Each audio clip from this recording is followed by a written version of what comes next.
Welcome to standard English classes. तो जैसा कि हमने पहली क्लास में सीखा था how to begin learning English, उसमें हमने सीखा था हमारा पहला टॉपिक जो था कि हम सब्जेक्ट की जगह क्या क्या चीज़ और कैसे इस्तेमाल करेंगे। उसमें हमने जाना था नाउन और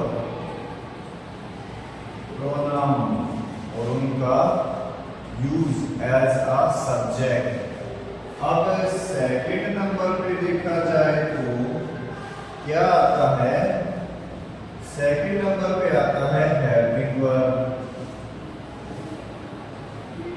हेल्पिंग वर्ब्स, हेल्पिंग वर्ब्स क्या होती है, क्या उनका काम होता है, वो हम जानेंगे। हेल्पिंग वर्ब्स का इस्तेमाल किस तरह से होता है, किस नाउन प्रोनाउन के साथ क्या हेल्पिंग वर्ब आएगी, वो हम सीखेंगे इस क्लास में। तो हमारा पहला इसका मीनिंग क्या है, हेल्पिंग वर्ब ये क्या काम करती हैं, ये बताती हैं टाइम ऑफ एक्शन को समझने में मदद करती है, यानी कि टेंस को समझने में हेल्पफुल होती है। ठीक है, तो हम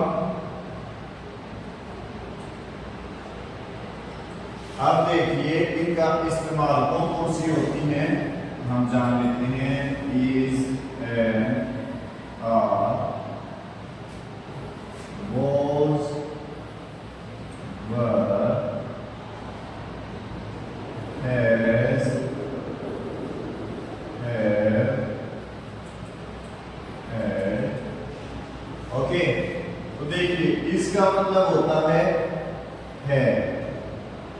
ठीक है, एम का मतलब होता है हूं, आर का मतलब होता है हो या फिर हैं प्लूरल साउंड के साथ। वाज का मतलब था या फिर थी। वर का मतलब थे या फिर थी। हैज का होता है चुका है या फिर चुकी है के लिए। हैव का मतलब होता है चुके हैं। हैड का मतलब चुका था। इनके बेसिक मीनिंग तो ये होते हैं, लेकिन इनका यूज कैसे होता है वो हम जानेंगे अभी। इनका यूज देखिए, जैसे कि इज। देखिए मैं आपको एक बात बता देता हूं कि जो हमारे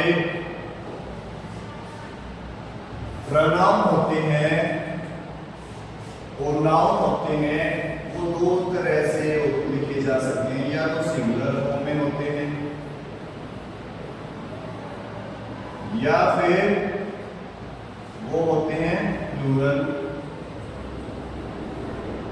ठीक है, सिंगुलर है जैसे हमारा ही, शी, इट। ओके, चलिए मैं इसको सेपरेटली लिख देता हूं।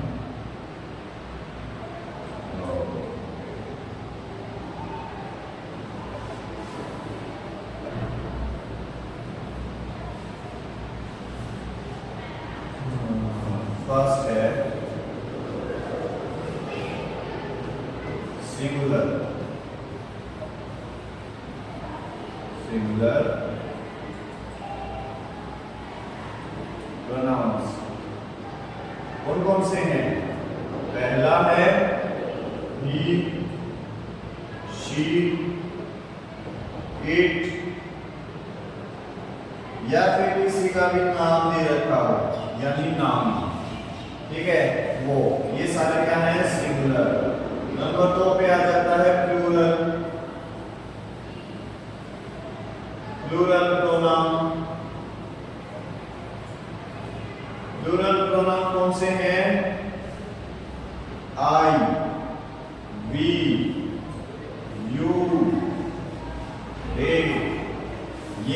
सबके सिंगुलर प्रोनाउन, ये हैं प्लूरल प्रोनाउन। अब इनके साथ किस कंडीशन में कौन सी हेल्पिंग वर्ब आएगी वो हम जानते हैं।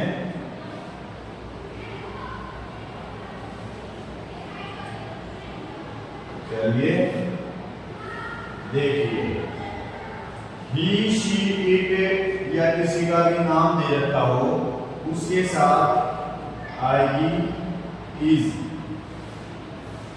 प्रेजेंट में, और वॉज पास्ट में, और हैज परफेक्ट टेंस में। कब कब?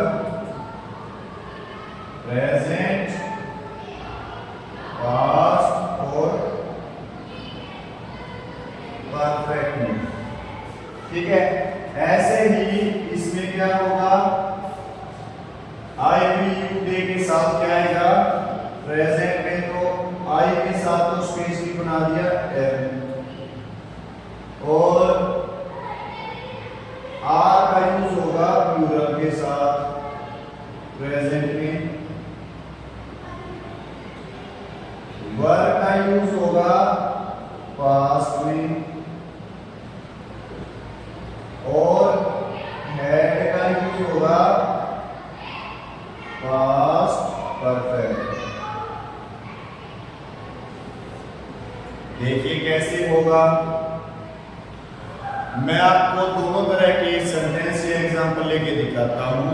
एक तो वर्बल, एक नॉन वर्बल, यानी जिसमें काम किया गया हो या काम ना किया गया हो। जैसे सीधी सी बात है, आई एम ए बॉय, मैं एक लड़का हूं। यहाँ आई के साथ क्या यूज हुआ, am, I am a boy, मैं एक लड़का हूं। हूं की साउंड के लिए आया एम। ठीक है, अब इसी तरह मैं अगर कोई काम कर रहा हूं फिलहाल एट प्रेजेंट, तब होगा कंटिन्यूअस।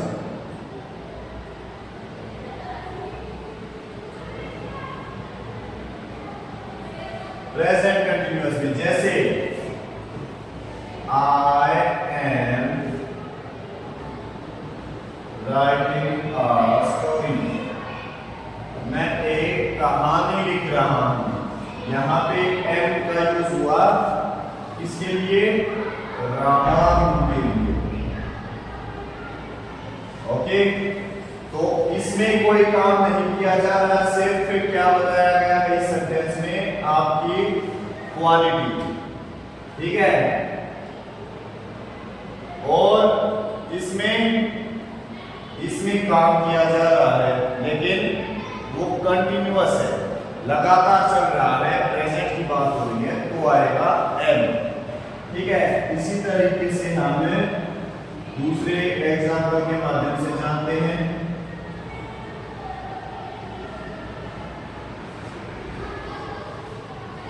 जैसे दूसरा एग्जांपल है गोश्त, वह एक कलर था, he was a color। यहां भी उसकी विशेषता बताई गई है, तो was का मीनिंग कहां आ रहा है, था की तरह इस्तेमाल हो रहा है। ठीक है, और किसी लड़की की बात हो जैसे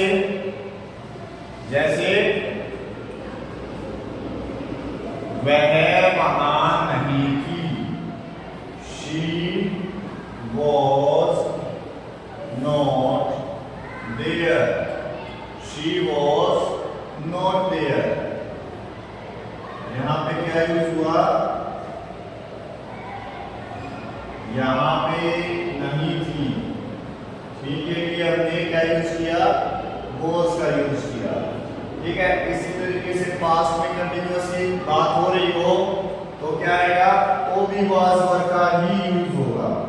उसमें क्या आएगा, was वर्ब का ही यूज होगा।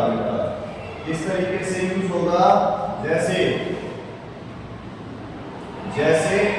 हम एग्जांपल ले लेते हैं, किसी का नाम राजू, राजू क्या कर रहा था? राजू पाठ पढ़ रहा था। Raju was reading a lesson। यहां पे क्या आया? रहा था। रहा था के लिए भी was का यूज किया गया। ठीक है, यानी था के लिए भी was और रहा था के लिए भी was। था के लिए was कब होगा? जब कोई एक्शन नहीं हो रहा हो, जब कोई काम नहीं हो रहा हो। और रहा था के लिए कब यूज होगा? जब काम पास्ट में कंटिन्यू हो तो was का यूज होगा। ऐसे ही प्लूरल में आ जाते हैं हम वर का यूज। जैसे प्लूरल के हम प्रोनाउन ले लेते हैं, they were making noise। they were making noise। वे शोर कर रहे थे। रहे थे के लिए क्या आया?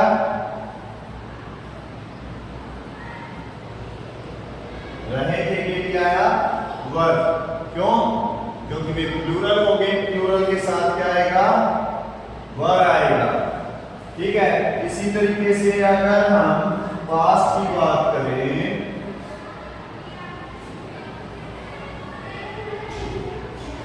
चलिए अगला देखते हैं। हमारा हेल्पिंग वर्ब कौन सी है? हैज, है और हैड। ये कब आएंगे? जब आपके पास कोई चीज है या किसी दूसरे के पास कोई चीज है, तो जैसे बोलते हैं आई हैव अ कार। मेरे पास एक गाड़ी है। तो उस पास यानी उस पोजेशन की फीलिंग को एक्सप्रेस करने के लिए हम हैज, हैव का इस्तेमाल करते हैं। ठीक है, जैसे he has a bike। उसके पास एक बाइक है। ठीक है, तो ही के साथ हमने हैज लगाया, आई के साथ हैव लगाया, क्योंकि कारण है आई है तो सिंगुलर, लेकिन प्रेजेंट में आई को प्लूरल काउंट किया जाता है।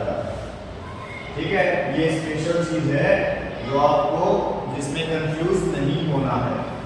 अगला आ जाता है इसका दूसरा यूज है हैव का। एक तो पोजेशन दिखाने के लिए आप समझ गए, आई हैव अ पेन, मेरे पास एक पेन है। ही हैज अ कार, उसके पास एक गाड़ी है। He has no thinking skill, उसके पास सोचने की क्षमता नहीं है। इसके लिए क्या आएगा? हैज, हैव का इस्तेमाल। दूसरा यूज हो जाता है इसका चुका है के लिए। जो काम अभी हाल ही में पूरा हुआ है, मैंने खाना खा लिया है, मैं खाना खा चुका हूं, क्या आएगा? उसके लिए आएगा I have eaten the food. मैं खाना खा चुका हूं। इसके लिए क्या यूज हुआ? आई के साथ हैव। वह घर जा चुका है।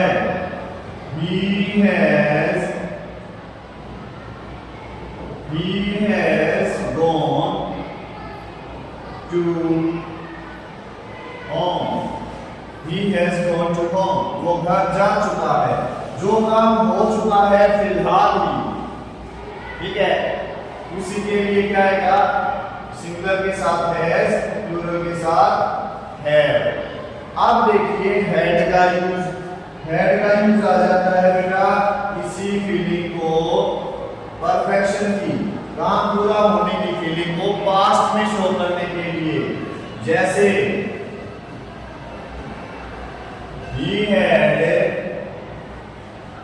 never visited Goa. वो कभी भी गोवा नहीं गया था, यानी गोवा जाने का काम उसके द्वारा कभी पूरा नहीं हुआ था। ठीक है, जैसे she had passed her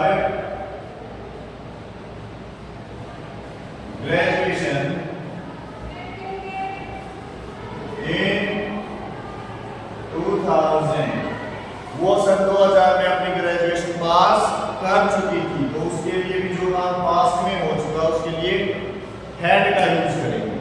ठीक है, तो इस तरीके से हमने सीखा इसका यूज कहां होता है, जहां है की फीलिंग हो, और साथ में प्रेजेंट कंटीन्यूअस में, वाज का यूज होता है पास्ट में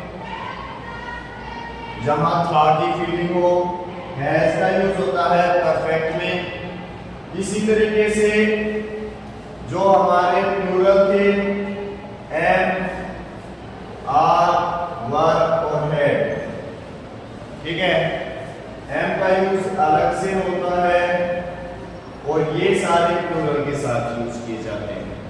तो आई होप आज की क्लास में आपने हेल्पिंग वर्ब्स का इस्तेमाल अच्छे से सीखा होगा, और अगर आपका कोई भी डाउट है जिसे मैं क्लियर कर सकता हूं, उसके लिए आप कमेंट बॉक्स में कमेंट कीजिए, और ज़्यादा से ज़्यादा इंग्लिश को इजीली सीखने के लिए चैनल को सब्सक्राइब कीजिए, अपने फ्रेंड्स के पास शेयर कीजिए। Till then have a nice day.